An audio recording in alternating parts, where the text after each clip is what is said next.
"Look at that," a voice sneered, slicing through the reverent hush of Arlington. "They've got a girl playing soldier."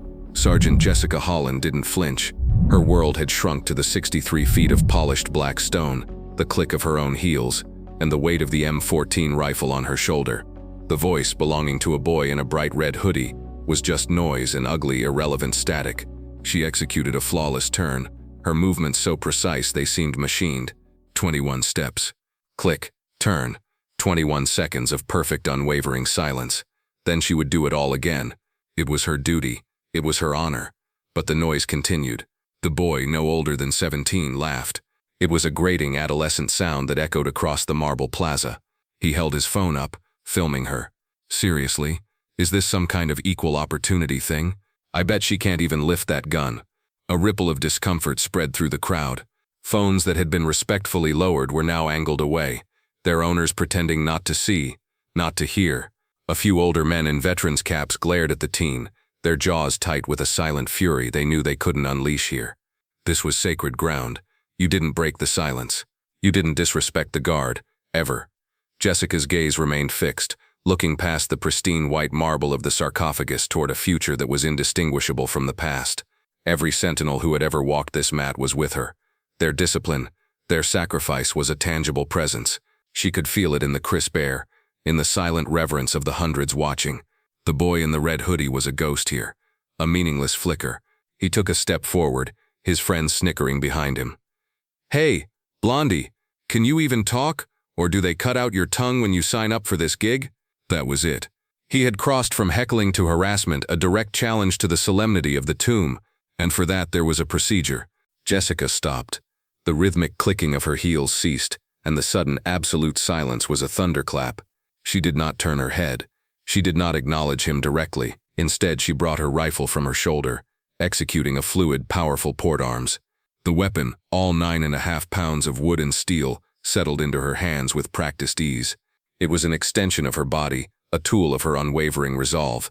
She held the position for a beat, a statue of pure, coiled potential. Then, with the same mechanical precision, she began the series of movements to address the disturbance. Her body shifted, turning not toward the boy, but to face the crowd, to face the disruption itself. Her movements were a statement.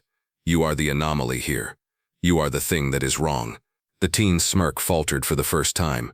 He hadn't expected a reaction. He thought she was a doll, a mannequin in a pretty uniform. He didn't understand that she was a guardian, and he had just alerted her to a threat. The air grew heavy. The crowd held its collective breath. They were about to witness something few ever see, a sentinel of the tomb of the unknown soldier breaking their silent vigil to restore order. And in that moment, Jessica Holland was not just a woman in a uniform. She was the living embodiment of a nation's promise to never forget. The escalation was a slow burn, a tightening coil of tension. After her initial procedural response, the sharp, practiced movements that brought her rifle to port arms and her body to face the source of the disrespect, Sergeant Holland remained a fixed point of granite and resolve. The boy in the red hoodie, however, interpreted this silent, powerful challenge not as a warning but as an invitation. His bravado, fueled by the nervous laughter of his friends and the captive attention of the crowd, surged. "Whoa, she moved. Guys, I think I broke her," he announced, his voice loud enough to carry across the plaza. He took another swaggering step forward, his phone still recording. "So you can move. What else can you do? Smile for the camera? Come on, just a little one." He was now perilously close to the chains that marked the restricted area, his sneakers scuffing against the stone where millions had stood in silent contemplation. An older man in a wheelchair, a VFW cap perched on his head, finally spoke, his voice a low rumble. "Son, you need to show some respect. You have no idea where you are." The teen glanced at the man, his lip curling in a dismissive sneer. "Relax, Grandpa. It's a free country. I'm just having some fun. She gets paid to be here, right?" Jessica's eyes did not move. Her focus was absolute. She was a study in controlled energy.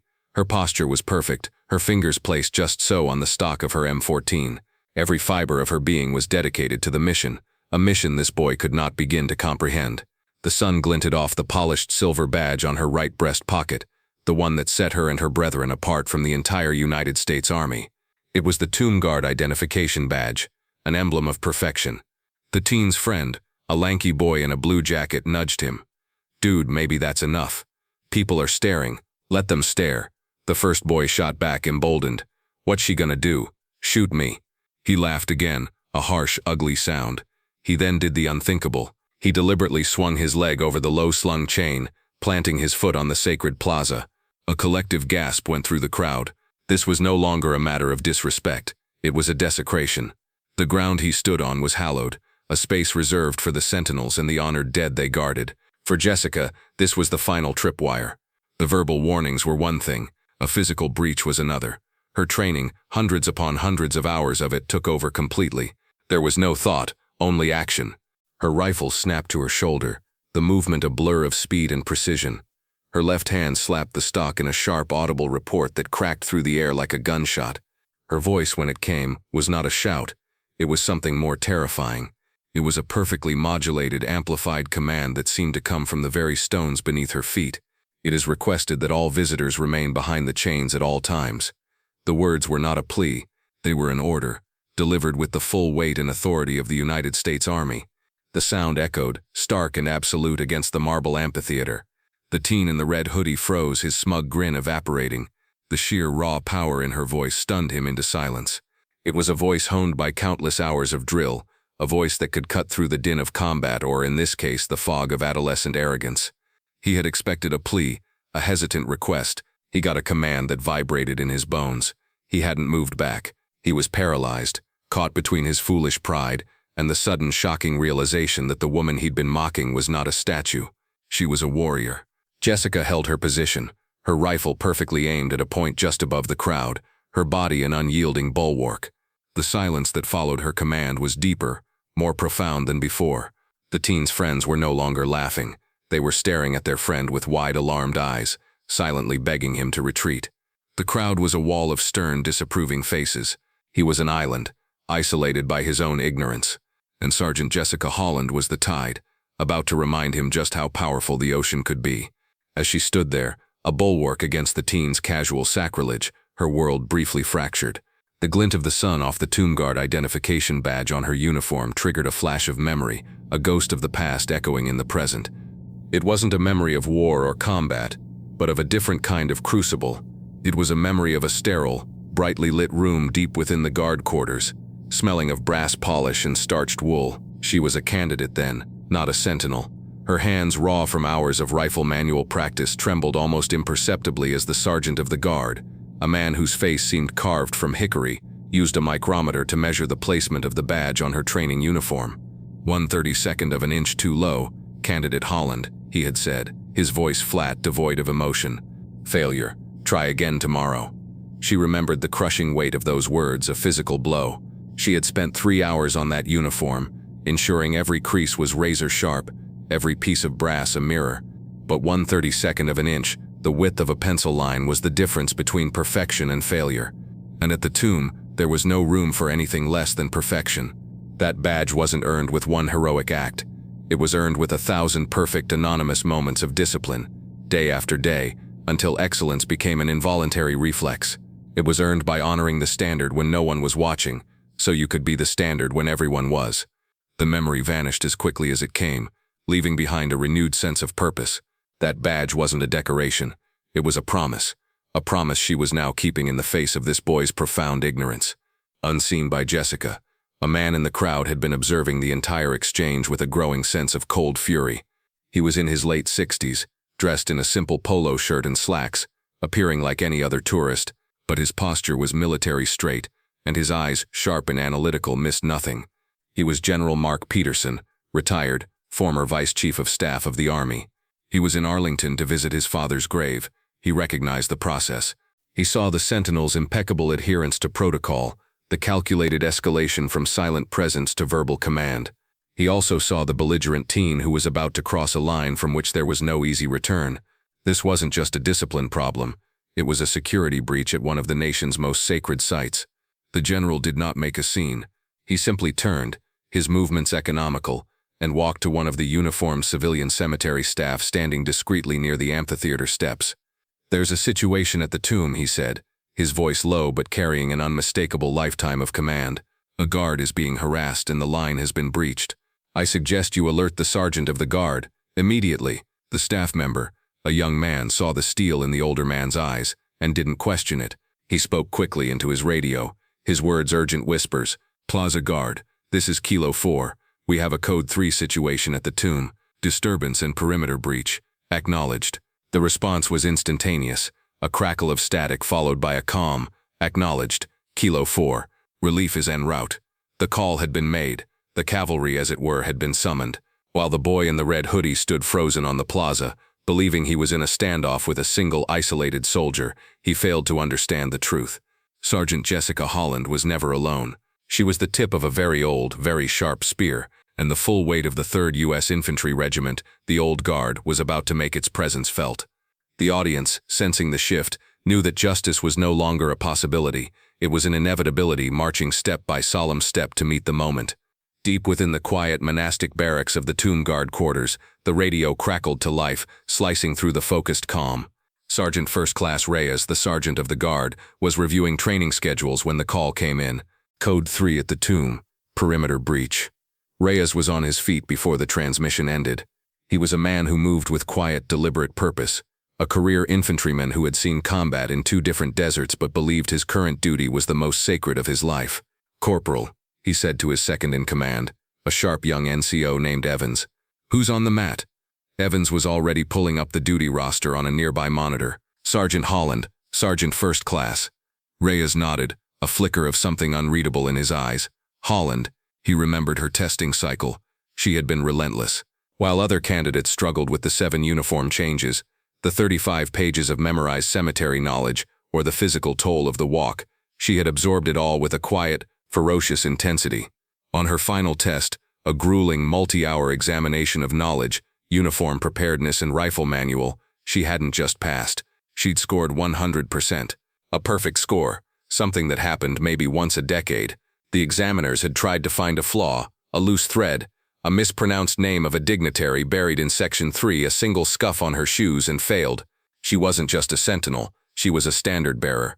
He turned to the live security feed of the plaza. He saw her, ramrod straight, M14 at the ready. He saw the fool in the red hoodie, standing on the mat like a profane statue. He saw the crowd, tense and silent. "She's holding the line," Corporal Evans said with a note of respect. "She always does," Reyes replied. He grabbed his own immaculate service cap from its stand. "Assemble the relief. Full dress. We're going out there."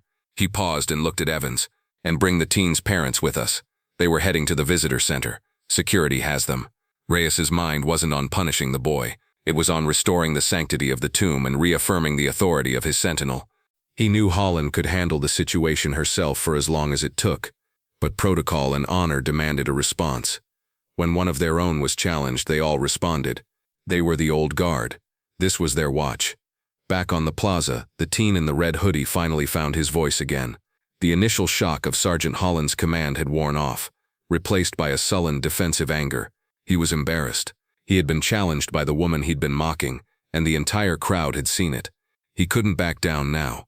"You can't talk to me like that," he snarled, taking another defiant step forward. "I'm a civilian. You're just a public servant. My dad pays your salary with his taxes." It was the last desperate refuge of the entitled, the invocation of money and status. "You probably don't even have bullets in that thing. It's all for show." He pointed a finger at her. "I want your name and your rank. I'm going to report you for threatening me." This was his final catastrophic miscalculation. He was accusing a sentinel, in the middle of her guard duty at the tomb of the unknown soldier, of misconduct. He wasn't just breaking the rules anymore. He was trying to weaponize them against the very person tasked with upholding them. He had pushed himself past any hope of redemption. He had made it personal. Sergeant Holland's expression didn't change. Her face remained a mask of professional neutrality. But inside, a cold, hard resolve settled. She adjusted her grip on her rifle, the slight movement a signal of intent. She opened her mouth to issue the second, more forceful warning, the one that came just before a physical intervention, but she never got the chance. From the east side of the plaza, a sound began to build. It was a crisp, rhythmic cadence that seemed to shake the very air. Click, click, click. It was the sound of steel-plated heels striking marble in perfect unified time. The crowd turned as one.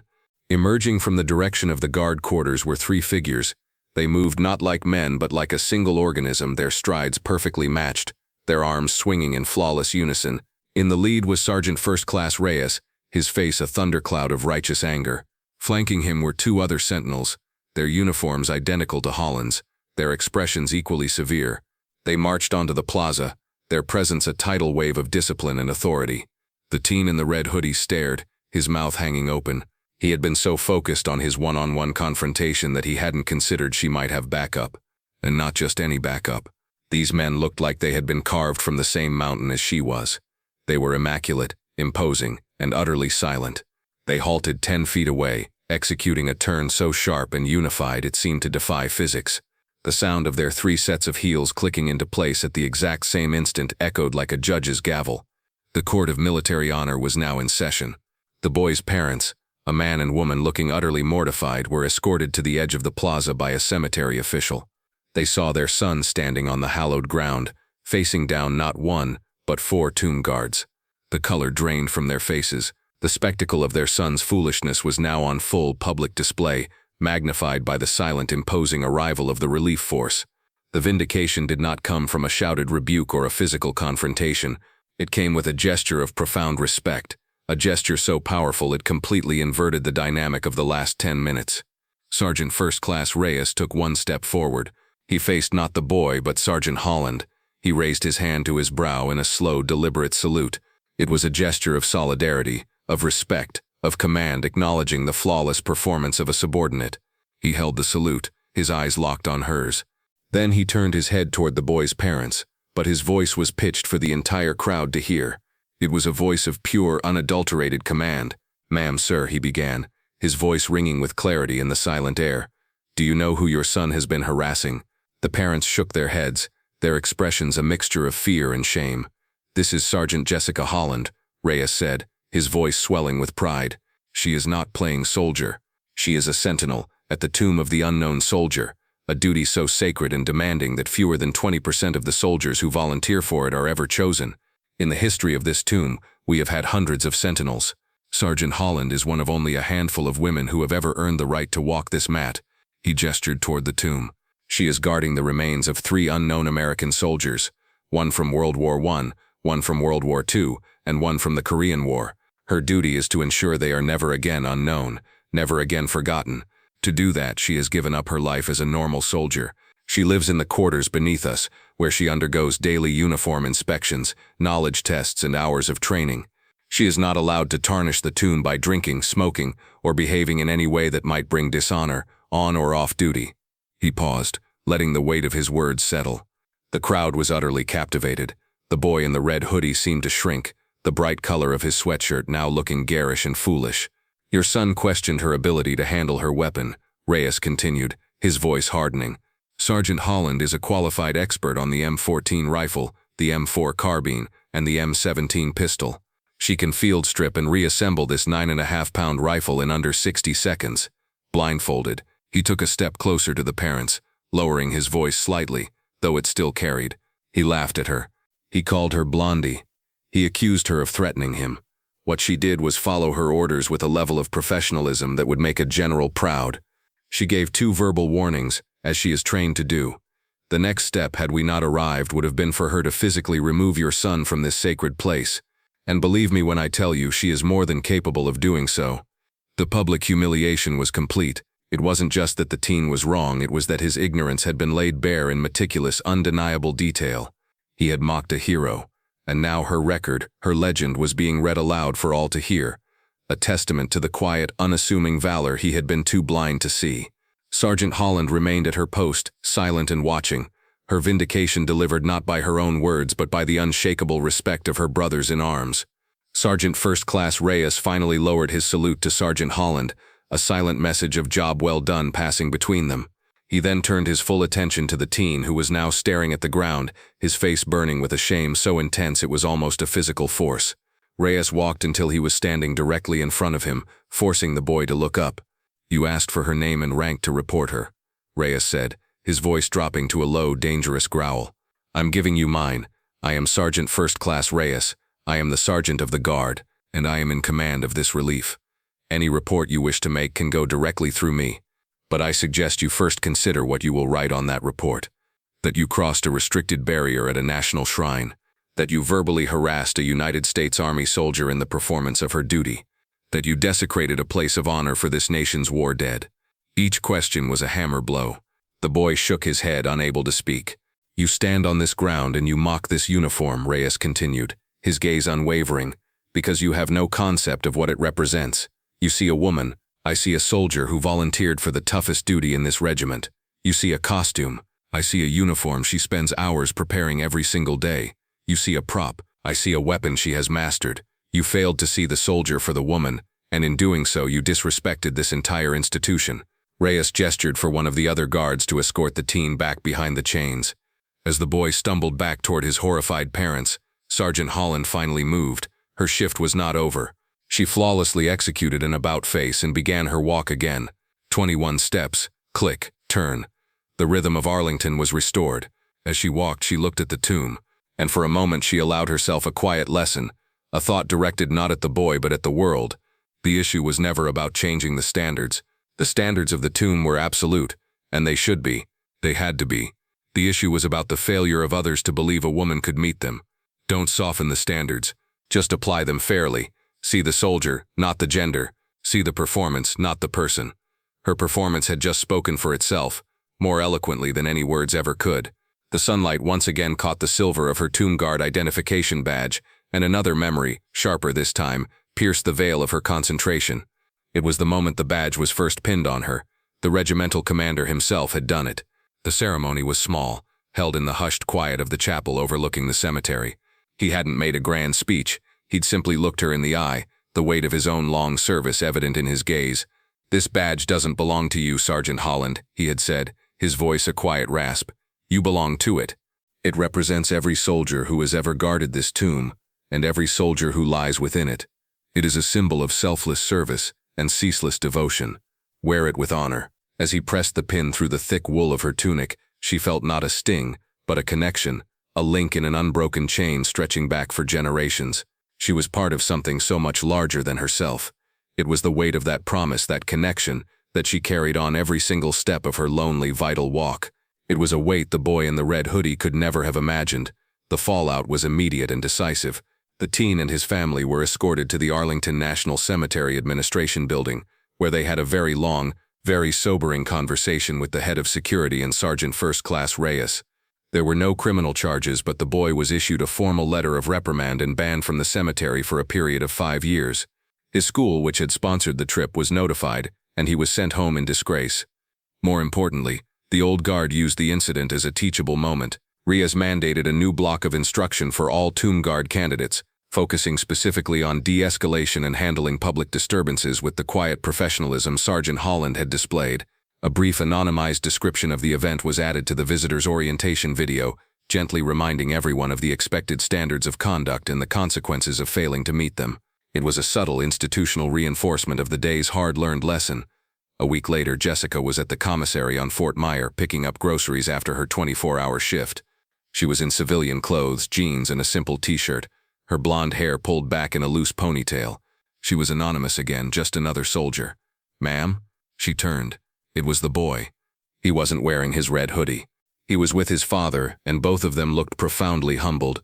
"I wanted to apologize," the teen said, his eyes fixed on the floor. "What I did was, there's no excuse. It was stupid and disrespectful, and I'm sorry. You were just doing your job, an important job." Jessica looked at him for a long moment. She saw not the arrogant heckler from the plaza, but a chastened kid who had been forced to confront a world much bigger and more serious than his own. "I accept your apology," she said, her voice even and calm. She could have left it there, but she saw an opportunity. "Do you understand why we do it? Why we walk that map?" The boy shook his head. "Not really. I mean, I get it's for the soldiers, but the respect isn't for us," Jessica explained, her voice softening slightly. "It's for them. For the ones who gave everything and asked for nothing in return. We're just the promise that they won't be forgotten. That's all. It's that simple." The boy finally looked up, meeting her eyes. For the first time, he wasn't looking at a uniform or a woman. He was seeing a person, a guardian, and he was beginning to understand. He nodded slowly. "Thank you, ma'am." She just nodded back, a small seed of mentorship planted in the most unlikely of soil. The stories of women who serve with honor deserve to be told. If you were moved by Sergeant Holland's unwavering dedication, please like and share this video. Subscribe to She Chose Valor to honor our veterans and hear more stories of courage, professionalism, and the quiet valor of women in uniform.